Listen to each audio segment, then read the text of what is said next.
தமிழ் மூலமாக வந்து எப்படி ஹிந்தி படிக்கலான்றதை பார்க்கலாம் இப்போ. ஸோ இது வந்து தமிழில் இப்படி போடுறோம் இதையே ஹிந்தியில் எழுதுறது வந்து எப்படி எழுதணுன்னா 3 மாதிரி போட்டு ஒரு கோடு மாதிரி போடணும். அதுக்கப்புறம் எப்படி எழுதுறதா இருந்தால் தமிழில் இப்படி எழுத போகிறோம். இதையே வந்து ஹிந்தியில் எழுதணும்னா 3 போட போகிறோம். போட்டுட்டு இப்படி ஒரு கோடு எடுத்துகிட்டு போய் மேலே போய் கீழே வந்து டீ மாதிரி போட்டு இதுக்கு 2 போடணும்.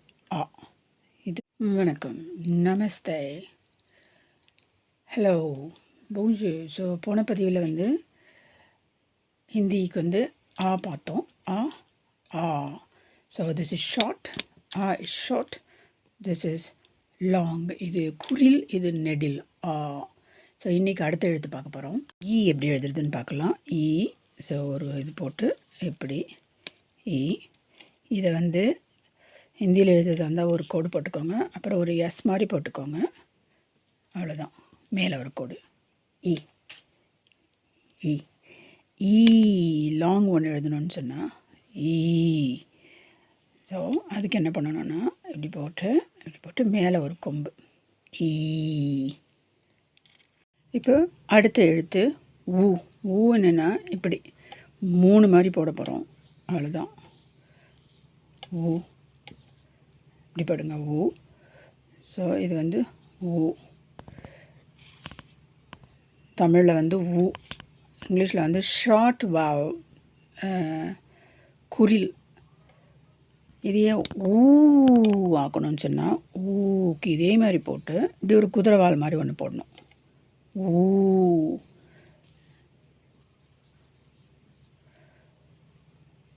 ஸோ இது வரைக்கும் என்ன பார்த்துருக்கோம்? இ ஊ. ஸோ 6 வேவல்ஸ் வந்து தமிழ்லேயும் பார்த்துட்டோம், ஹிந்திலேயும் பார்த்துட்டோம்.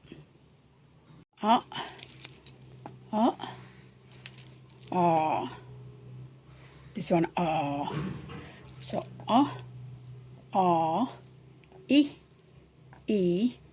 ஊ இ ஊ. இது ஹிந்தி. இப்போ இருக்கிறது ஹிந்தி, இது தமிழ். இ ஊ. இதில் நம்ம கரைக்கிற புளி சொல்லுவோம் இல்லையா தமிழில், குழம்புக்கு கரைக்கிற புளிக்கு அது எந்த வார்த்தையில் வரும்னு தெரியுமா உங்களுக்கு? ஞாபகம் இருக்கா? இது இமலி ஈல வரும். இமலி. அதே இங்கிலீஷில் சொல்கிறது இருந்தால் டேமரிண்ட் புளி. முதல் 6 எழுத்துக்கள் பார்த்துட்டோம், 6 உயிரெழுத்துக்கள் பார்த்துட்டோம். ஸோ ஈக்கு சொன்னோம் இமலினா வந்து குழம்பு போடுற புளி. ஸோ நம்ம மிருகம் புலி அது வேறு, அதுக்கு தமிழையே வந்து வேறு லீ வரும். இது லீ, அது லீ. ஸோ அதை பற்றி இப்போ பார்க்க போதில்லை, நம்ம இந்தியை பற்றி பார்த்துட்ருக்கோம். ஸோ இமலினா புளி, டேமரிண்ட், இங்கிலீஷில் டேமரிண்ட். ஸோ ஊ. இப்போ அடுத்தது பார்க்க போகிறோம். அடுத்த எழுத்து இப்படி ஒரு கோடு போட்டுக்கோங்க. இப்படி ஒரு கோடு போட்டுக்கிட்டு ஸோ இப்படி ஒரு இது போடுங்க. இப்படி போட்டுட்டு இங்கேருந்து இப்படி ஒரு எஸ் மாதிரி எடுத்துகிட்டு போங்க. அப்புறம் மேலே இப்படி போடுங்க. இதுக்கு பேர் வந்து க்ரு. அடுத்த எழுத்து வந்து இப்படி ஒரு கோடு போடுங்க. கோடு போட்டுட்டு இப்படி ஒரு கீழே ஒரு நம்ம காக்கா வரைவோம் இல்லையா, அந்த மாதிரி. இது வந்து ஏ. ஸோ இது வந்து ஏ. ஸோ நம்ம தமிழில் வந்து எப்படின்னா ஏ இருக்குது இல்லையா, இதில் வந்து ஒரே ஒரு ஏ தான். அதுக்கு அடுத்தது வந்து என்ன பண்ணுவோன்னா ஐ. ஸோ இங்கே எழுத போகிறேன் ஐ, உங்களுக்கு பாருங்கள். ஸோ இப்படி இதே மாதிரி ஒரு கோடு போட்டுக்கோங்க, கீழே ஒரு கோடு போட்டுக்கோங்க, இப்படி ஒன்று போட்டுக்கோங்க, அப்புறம் மேலே ஒரு கோடு. இது ஐ, இது ஏ, இது ஐ. ஸோ இது எதுக்கு வரும்னு சொன்னால் ஒரு எழுத்துக்கும் ஒரு உதாரணம் உச்சரிப்புக்கு சொல்லிடுறேன். ஸோ ஐனக்னால் வந்து கண்ணாடி போடுறோம் இல்லையா, அதுக்கு வரும். கண்ணாடினா ஸ்பெக்டக்கிள் சொல்லுவோம், இல்லை ஸ்பெக்ஸ் சொல்லுவோம் இல்லையா, அதுக்கு வரதான் இந்த ஐனக். இது ஏ. ஸோ தமிழில் வந்து ஏ இருக்குது, ஆனால் ஹிந்தியில் நம்ம ஏக்கு பதில் இந்த 2த்துக்கும் இதை தான் யூஸ் பண்ண போகிறோம். ஐ யூஸ் பண்ண போகிறோம் அடுத்ததாக. ஸோ ரிஷிக்கு வர்றது ஏ ஐ. ஸோ தமிழில் எழுதுகிற ஏ, இந்த ஏ இப்படி எழுத போகிறோம், ஏ. அதுக்கப்புறம் இது வந்து ஐ.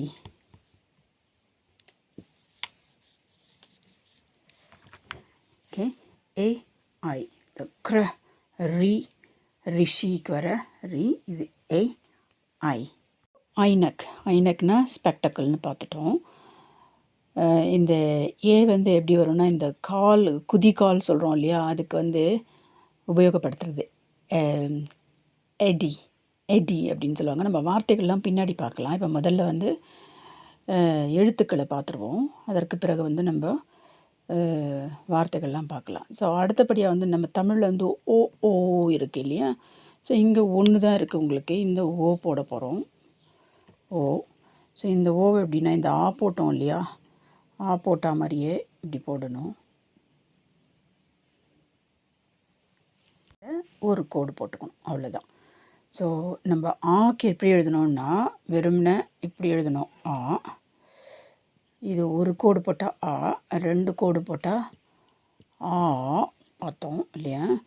ஸோ இதுக்கு பார்க்கும்போது எப்படின்னா, இந்த ஆவையே போட்டுட்டு அது மேலே இன்னொரு கோடு போடணும், அது ஓ ஆகும், ஓ. ஸோ அதுக்கு என்ன வார்த்தைகள் சொல்லலான்றதை பார்க்கலாம். உரல் சொல்கிறோம் இல்லையா, உரல், அதுக்கு இந்த வார்த்தை வரும், ஓக்கல், ஓக்கல்னு அப்படின்னு வரும் இந்த வார்த்தை, ஓக்கு. இப்போ அடுத்தபடியாக அவுக்கு போயிடுறோம். நம்ம வந்து அவு வந்து இப்படி எழுதுவோம் இல்லையா தமிழில், அவு. ஸோ அதுக்கு என்னென்னா, இதே மாதிரி தான் எழுத போகிறோம், 2 கோடு போட போகிறோம். ஸோ இப்படி போட்டுட்டு இப்படி போட்டு இது அவு. ஸோ இது எதுக்கு சொல்லலான்னு சொன்னால், அவுரத், அவுரத்னா வந்து பெண், பெண்மணின்னு சொல்கிறோம் இல்லையா, உமன்னு சொல்கிறோம், அதுக்கு வந்து அவுரத்துன்னு சொல்லுவோம். ஸோ அவுரத், தமிழ் எழுதுகிறேன், அவுரத்.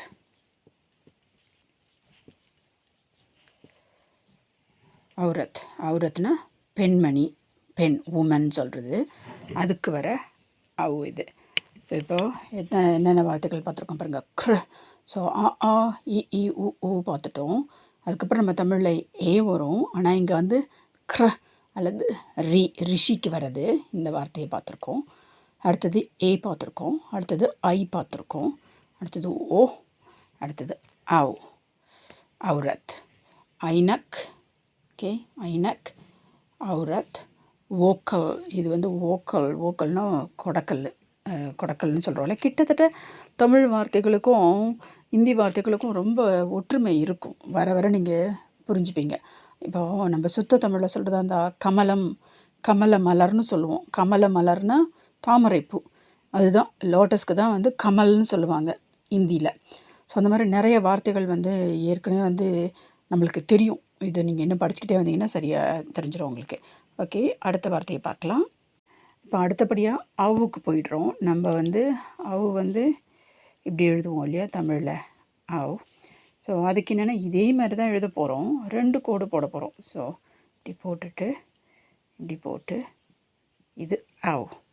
ஸோ இது எதுக்கு சொல்லலான்னு சொன்னால், அவுரத், அவுரத்னா வந்து பெண், பெண்மணின்னு சொல்கிறோம் இல்லையா, உமன்னு சொல்கிறோம், அதுக்கு வந்து அவுரத்துன்னு சொல்லுவோம். ஸோ அவுரத், தமிழ் எழுதுகிறேன், அவுரத்.